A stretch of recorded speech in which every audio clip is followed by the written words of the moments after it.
(2022년 3월 2일) 이정훈입니다. 안철수 단일화 철폐는 제2의 초선 초원 복국집 사건. 저는 그렇게 봅니다. 야권 단일화가 불발된 이유를 정리하면요, 안철수 씨는 이 사람이 유연해야 됩니다.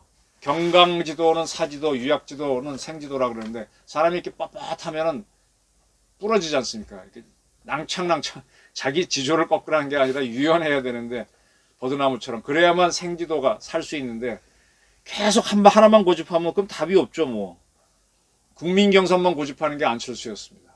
그의 부인인 김미경 씨는 안철수 씨가 국민으로부터 조롱받는 게 싫었잖아요. 그리고 이름이 철수인데 또 철수할 거냐 그러니까 철수하지 마라.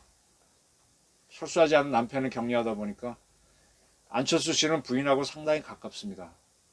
그래서 그냥 가버리는 게 돼버렸고, 국민의당에 있는 사람들은 공동정부를 구성하고자 그랬습니다. 국힘당하고. 이분들은 자기네가 위태하고 불안하니까 어떤 합당, 어떤 국민의당하고 하는 걸 원했었죠. 그때 국민의힘의 대표인 이준석 씨는 당명은 바꿀 수 없다, 그러나 합당하는 건 할 수 있다, 이렇게 하면서 안철수가 주장한 국민경선은 거부했고, 공동정부 구상은 그 다음 문제로, 무슨 얘기인가 하면 다 넷이 생각이 달랐던 겁니다.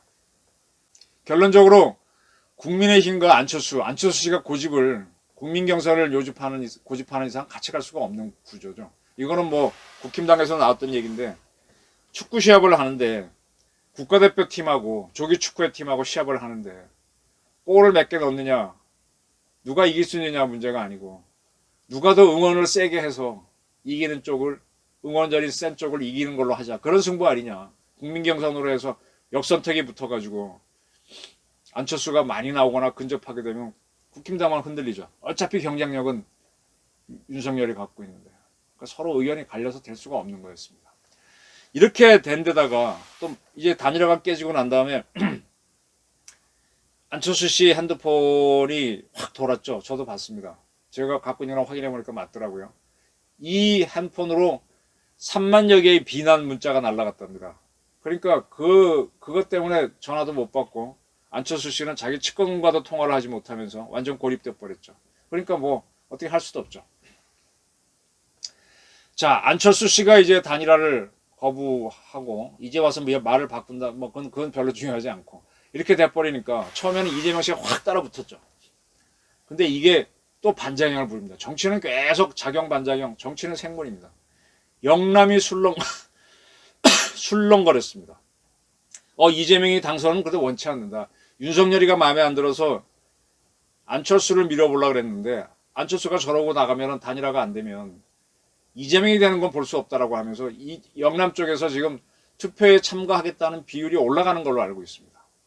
그리고 거꾸로 저한테도 이렇게 연락하는 거 보게 되면, 야, 우리는 이쪽에서 이렇게 움직이는데 수도권도 좀 변하는 거 있어? 이렇게 물어보는 사람들이 많아요. 이게 무슨 얘기인가 하냐, 이재명 씨는 안동 사람이라고 하니까 범 TK 들어가는데 TK 세력이 크게 이재명을 인정 안 합니다. 그의 고향 안동에서도 학교를 같이 다니는 사람들도 별로 인정 안 합니다. 안철수 씨는 부산에서 학교를 나왔죠. 근데 부산 지역인 PK에서도 안철수가 인정을 못 받는 겁니다. TK하고 PK가 야, 이러다간 정말 이재명 되겠다 싶어서 투표를 올리겠다. 투표를 올리면 저쪽으로 가는, 윤석열로 가는 거죠. 지금 특이한 현상은요, 충남이 윤석열 씨 아버지 고향이 공주인가 그쪽이라는데 그쪽에서는 윤석열 지지가 높지가 않아요. 정말 신기합니다. 자기 고향인 TK와 PK에서 안철수 이재명 지지율이 높지 않은 것, 낮은 것도 신기하지만 충남 지역에서 윤석열 씨가 확실하게 이기지 못한 것도 신기합니다. 그래서 저는 영남과 충청 지역, 특히 충남 지역은 지방색이 그렇게 강하지 않다라고 생각을 좀 합니다. 지방색이 강한 데는 호남이죠. 호남이 문제입니다. 대한민국에서. 호남이 어떻게 586, 386, 주사파 이런 비민주 세력의 숙주가 돼 있나요? 대한민국 유권자의 비율을 그냥 간략히 설명드리겠습니다. 가장 많은 유권자가 사는 데는 경기도하고 인천입니다. 우리나라 유권자의 한 3할, 30%가 삽니다. 서울이 전국 유권자의 20%가 삽니다. 따라서 서울, 인천, 경기, 수도권만 합치면 유권자의 절반 정도가 삽니다. 수도권에서 이겨야 이기는 겁니다. 그 다음으로 많은 데가 부산, 울산, 경남입니다. 이 지역에 사는 유권자가 전체의 15%. 그 다음에 대구 지역, 대구시하고 경북에 사는 유권자가 10%. 그래서 영남권이 도합 15%인데, 25%인데, 수도권하고 합치면 75%. 4분의 3입니다. 광주하고 전남북을 합쳐야 10. 대구하고 경북 합친 거랑 비슷합니다. 대전하고 세종, 충남북을 합쳐도 10. 네. 충청권 전체, 호남권 전체가 경북권 하나, 대구 경북권 하나랑 비슷합니다. 부산이 또 더 큰 게 있죠, 영남에는. 제주, 강원은 합쳐봐야 5%밖에 안 되니까. 결론적으로 말하면 수도권하고 영남권에서 이기면은 이기는 겁니다. 수도권하고 영남권에서 투표율이 올라간다. 어느 쪽으로 쏠림 현상이 일어난다 그러면 호남에서 아무리 뭐 80 뭐가 나와도 어렵습니다. 근데 그런 현상이 지금 보인다는 거죠. 저는 이 사건을 안철수 씨의 단일화 철회를 1992년에 있었던 13대 대선인가 김영삼이 당선될 때의 초원 복국집 사건하고 비교합니다. 그 대선을 일주일 앞둔 92년 12월 11일 조찬 오전 7시 아침 식사를 부산에서 부산 지역의 기관장들이 모여서 합니다.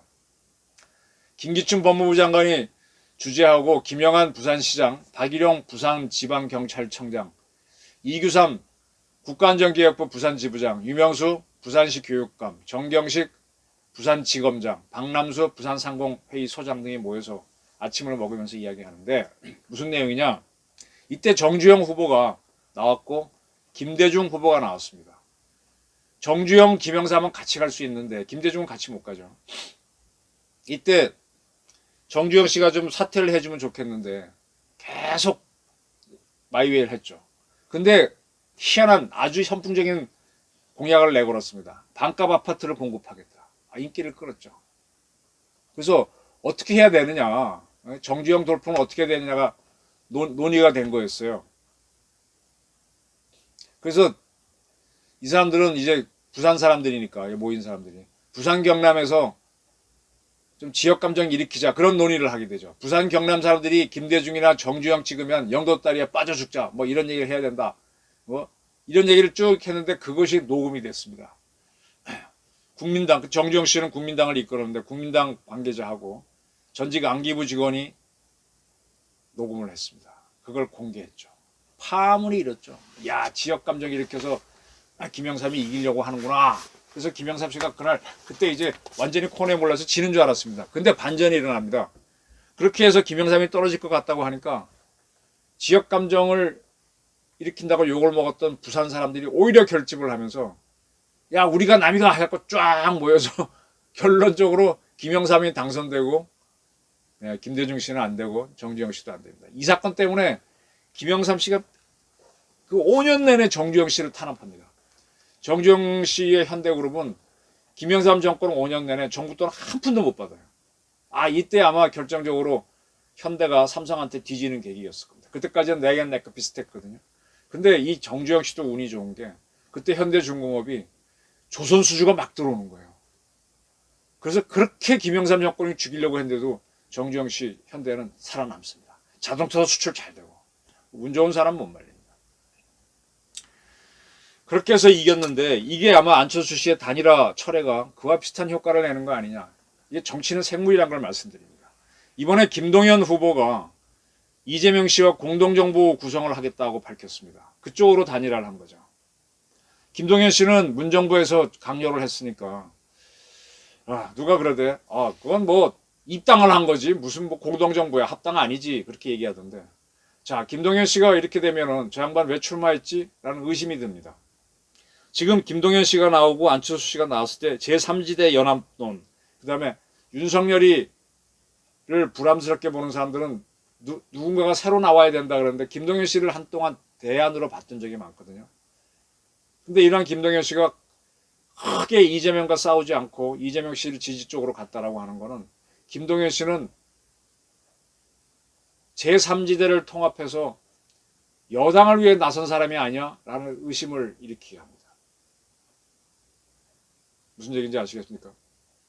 안철수 씨는 지금까지 보게 되면은 정부 여당하고 해가지고 나선 건 아닌데 이 사람이 완주하게 되면 어쨌든 이재명 씨가 좋기 때문에 완주하라 이런 쪽으로 이제 부추길 수는 있지만 김동연 씨는 이렇게 합당하는 걸 보고 이재명과 합당하는 걸 보니까 저 양반은 저거 목적에 서 나온 거 아니야? 라는 생각이 들죠. 김동연 씨하고 이재명 합당으로 가는 게 제2의 부산 복국집 사건이 될 수 있습니다. 점점 더 위기의식을 일으켜서 보수 세력의 결집이 올라가는 거죠. 이게 정치의 생물입니다. 지금 이제 와서 안철수 캠프 측에서 단일화하자 그러면 국힘당은 피할 겁니다. 국민의당은 비례대표 3명의 국회의원밖에 없는 아주 작은 정당이에요. 그거하고 합당해갖고 무슨 한 자리 준다는 것도 웃기고 또 지금 와서 안철수 씨 받아줘봐야 김동연과 합당한 이재명 씨만큼도 효과도 없고요. 간단하게 말하면 이재명 씨는 안철수 씨는 한때는 몸값이 금값이었는데 다이아몬드 값이 되기 위해서 올리려다가 한순간에 X값으로 떨어진 거죠. 지금은 뭔 짓을 해도 X값에서 더 내려가지 올라오지 못할 거고. 이런 걸 보면서 참 윤석열 씨가 운이 참 좋구나. 저 운이 뭘까 굉장히 궁금해져요. 저는 문재인 씨가 운이 좋은 걸 보면서 참 저렇게 살아도 운이 좋구나 봤는데 검찰총장에서 대통령이 된 거는 전 세계에 유례가 없습니다. 별로 유례가 없는데 그것도 그렇고 선거 정치에 시작한 지 6개월도 안 돼갖고 쫙 올라오는 것도 뭐 그렇고 더군다나 우크라이나 전쟁이 일어나가지고 문재인 이재명을 도매금으로 지금 바보로 만들어 버렸잖아요. 문재인 정권 뭐 엉터리 드러났고 이재명 시각 짧은 거 다 드러났고 또 북한이 원하지도 않는데 빵빵 쏴주면서 이렇게 되지 않습니까? 중국은 눈치채고 가만히라도 있는데 근데 그렇게 이 진보 세력에서 죽이려고 했던 사람이 김건희인데 김건희 씨는 불사조예요. 아무것도. 저도 이제 이 사건을 보면서 저 사람이 이력서 조작한 게 문제인가? 문제 아니지 않습니까? 문제 없을 거라고 봤는데 결론적으로 불사조가 돼버렸습니다. 김건희는 불사조고 윤석열은 배포가 있는 사람이 되면서 점점 더 어떻게 보면 이렇게 기가 쫙 뻗어나가는 얼굴도 요즘 표정 보면 그렇고 강한 거를 넘어서서 이렇게 기가 쫙 와 운이 좋다. 저렇게 기가 기장이 돼버리면은 그러면 판단도 정확하게 되죠. 그래서 저는 윤석열 씨가 달리는데 안철수 씨가 부정적인 요소로 뭐라 그럴까? 부정적인 요소로 크게 도와주는 그런 아이디어를 봅니다. 제2의 부산 초원 복국집 사건이다. 이제 안철수의 몸값은 여기에서 급전지락했다. 저는 그렇게 봅니다. 경청해 주셔서 감사합니다.